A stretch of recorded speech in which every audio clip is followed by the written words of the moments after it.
कुमारी ईश्वरी विश्वविद्यालय ये पूरे विश्व में विख्यात है और खास करके मेडिटेशन द्वारा जाना जाता है। हमारे ज़िंदगी में, भाग दौड़ की ज़िंदगी में कहीं ना कहीं खुद को शांत रखना बहुत महत्व रखा जाता है।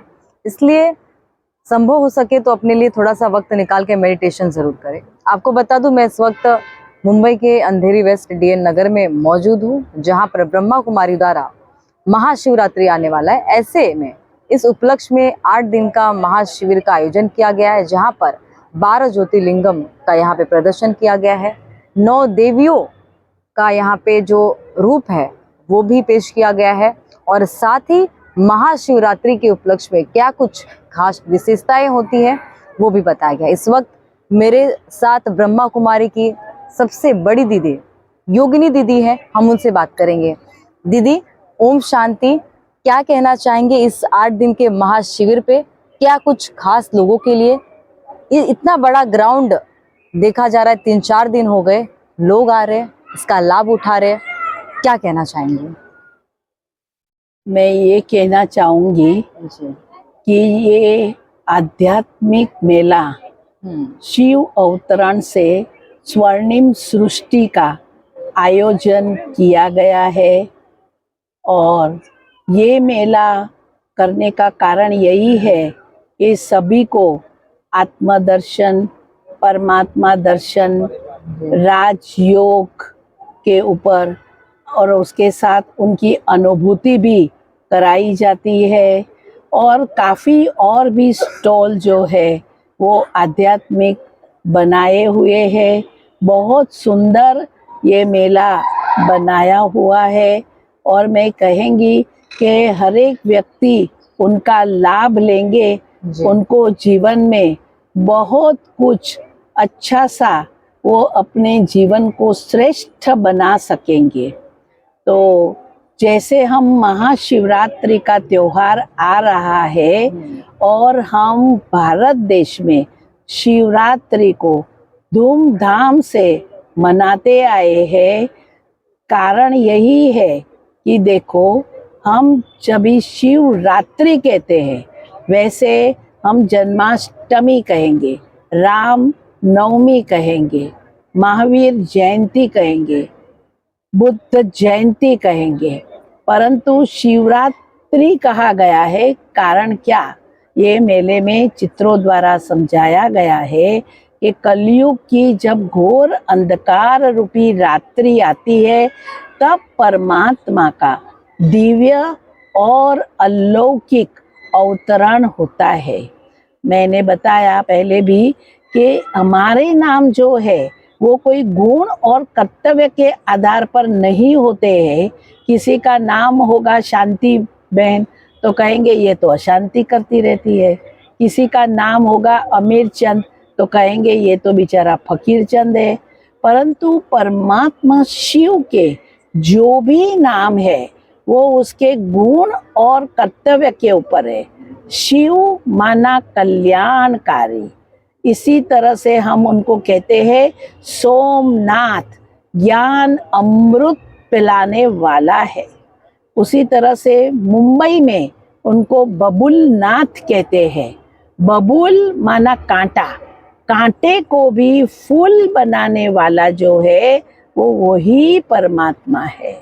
उनको पारसनाथ भी कहा जाता है, माना पत्थर बुद्धि को भी पारस बुद्धि बनाने वाला वही परमात्मा है। अमरनाथ कहते हैं, ऐसी दुनिया में लेके जाता है जहाँ कभी अकाले मृत्यु नहीं होती है। ऐसे उनके हजारों नाम है। सुख करता कहते, दुख हरता कहते हैं, भोलानाथ भी कहा जाता है। हम गीत भी गाते हैं, बोले नाथ से निराला कोई और नहीं, ऐसा बिगड़ी को बनाने वाला कोई और नहीं। तो भोलानाथ क्यों कहते हैं? क्योंकि वो हमारी बुराइयां जो है, 5 विकार है, काम क्रोध मोह लोभ अहंकार, वो हम उसको दे देते हैं। लेकिन बदली में वो हमें क्या देता है? बदली में वो हमें सुख, शांति और पवित्रता, हेल्थ, वेल्थ एंड हैप्पीनेस हमारे जीवन में आती है। तो मैं कहेंगी शिव के अनेक नाम है, उसी तरह से नाम है तो रूप भी है। रूप उनका क्या है वो मैं कहेंगी कि यहाँ बहुत अच्छा शिवलिंग बनाया हुआ है पूरा नारियल का। आप जरूर आके देखें और उनका लाभ लेवे। तो रूप उनका ज्योति बिंदु बताया हुआ है और 12 ज्योतिर्लिंगम भी उनके साथ दिखाया गया है। जब नाम है, रूप है, तो उनके गुण भी होंगे। वो ज्ञान का सागर है, प्रेम का सागर है, आनंद का सागर है, दया का सागर है, पवित्रता का सागर है। उनको मुक्ति, जीवन मुक्ति दाता कहा जाता है, गति सद्गति दाता कहा जाता है। और गुण है, हमने नाम रूप और गुण देखा तो जरूर उनका कर्तव्य भी होगा। वो क्या करते हैं? उनका कर्तव्य ये है कि कलयुगी अधर्मी दुनिया का परिवर्तन कर नई स्वर्णिम सृष्टि की स्थापना करना, ये उनका कर्तव्य है। और जब कर्तव्य है तो वो कब करते हैं? कब समय है? परमात्मा अवतरण का समय कौन सा है? तो हम कहते हैं कलयुग का अंत और सतयुग की शुरुआत, इस दोनों के बीच का जो युग है उनको पुरुषोत्तम संगम युग कहा जाता है। देखो, हम लोग 3 साल के बाद एक पुरुषोत्तम मास मनाते हैं और लोग कहते हैं कि जब पुरुषोत्तम मास में आप दान पुण्य करेंगे तो आपको अनेक गुना उसका फल मिलेगा। आप सीजन में बीज डालो तो आपको उसका फल मिलेगा। बिगर सीजन आप कोई बीज डालेंगे तो वो फसल नहीं बाहर आएगी, निकलेगी नहीं। तो परमात्मा भी इस कहा जाता है पुरुषोत्तम संगम युग में आके ये अवतरण का उनका समय है। और वो क्या आके करते हैं? वो यही बताया, नई स्वर्णिम दिव्य सतोप्रधान सृष्टि की स्थापना करते हैं। ये है परमात्मा शिव का पूरा परिचय। दीदी आपने बहुत अच्छी बातें कही, हमें बताई भी। आज की जो युवा पीढ़ी है जिस रास्ते पे जा रही है, उसके लिए क्या कुछ संदेश आप देंगे?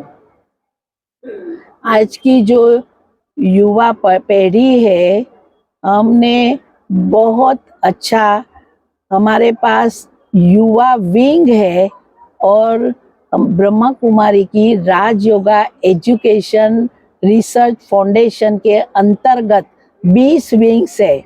जैसे मेडिकल विंग है तो वो हॉस्पिटल चलाते हैं और भी बहुत अच्छा कार्य करते रहते हैं। अभी नशा मुक्त भारत वो हमारी मेडिकल विंग का ही प्रोजेक्ट है। उस तरह बिजनेस इंडस्ट्री विंग है, उस तरह हमारी यूथ विंग है। और जितने संस्था में यूथ है वो सब एक होके यूथ विंग के मेंबर बनते हैं और वो लोग बहुत अच्छी एग्जीबिशन करते हैं।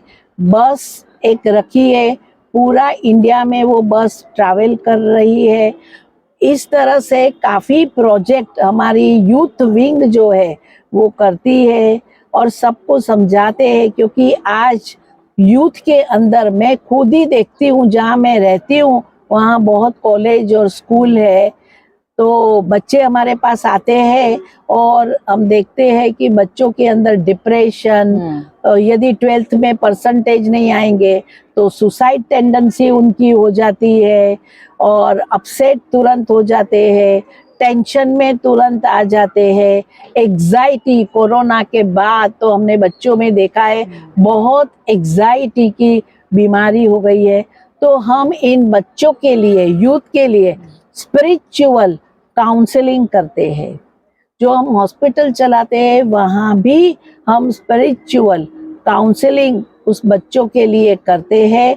और अभी जहाँ मैं बैठी हूँ वो स्टॉल में खास यही है, हमारे जो भाई बैठे हैं वो काउंसलिंग करते हैं सब बच्चों से, और उनको जो आदत होती है तो उनके साथ बातचीत करके वो आदतें उनको छुड़ाते हैं। देखो आदत क्या होती है, एक चीज को जब हम अनेक बार रिपीट करते हैं, आज जन्म से किसी को गालियां देने की आदत नहीं है, वो जब संग का रंग लग जाता है तो उनको ये सब आदत पड़ती है। आज शराब पीने की आदत जन्म से नहीं होती है, लेकिन संग का रंग लग गया, एक बार पिया, 2 बार किया, 3 बार, 4 बार, फिर कहेंगे मेरे को तो आदत पड़ गई है। तो अभी ये जो आदत है, ये जो संस्कार बन गए, उस संस्कारों का परिवर्तन हम कैसे करें। आज देखो एयर पोल्यूशन है, तो हम लोग कितना ट्राई करते हैं, वृक्षारोपण करते हैं, बहुत कुछ करते हैं। आज नॉइस पोल्यूशन है, कहेंगे 10 बजे के बाद माइक नहीं चलना चाहिए त्योहारों में, तो नॉइस पोल्यूशन। पर आज जो इतना मेंटल पोल्यूशन बढ़ गया है, तो उसका हम क्या करें, तो कैसे करें। तो मेंटल पोल्यूशन के लिए आज हम सामाजिक परिवर्तन, आज बाल विवाह नहीं करना है, डाउरी नहीं करना है, तो आज हम सामाजिक परिवर्तन तो चाहते हैं, परंतु सामाजिक परिवर्तन तब होगा जब पहले हमें मानसिक परिवर्तन करना होगा। और मानसिक परिवर्तन के लिए राजयोग जो है वो जरूरी है।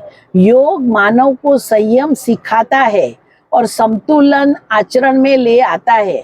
तो जो योगी योग को साधे हैं, उनकी जीवन में हमेशा ही उन्नति होती है। तो योग जो है, योग शक्ति जो है वो हमारे जीवन में लानी बहुत ही आवश्यक है। बहुत बहुत धन्यवाद दीदी। दीदी ने बहुत अच्छी अच्छी बातें कही, धर्म से जुड़ी हुई, खास करके उन्होंने युवा पीढ़ी के लिए बहुत अच्छी मैसेज दी। जाहिर सी बात है, अगर आप अपनी सोच बदलेंगे तो ही समाज बदलेगा।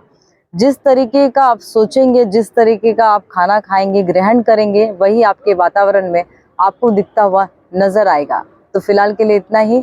देखते रहिए द टुडे न्यूज़।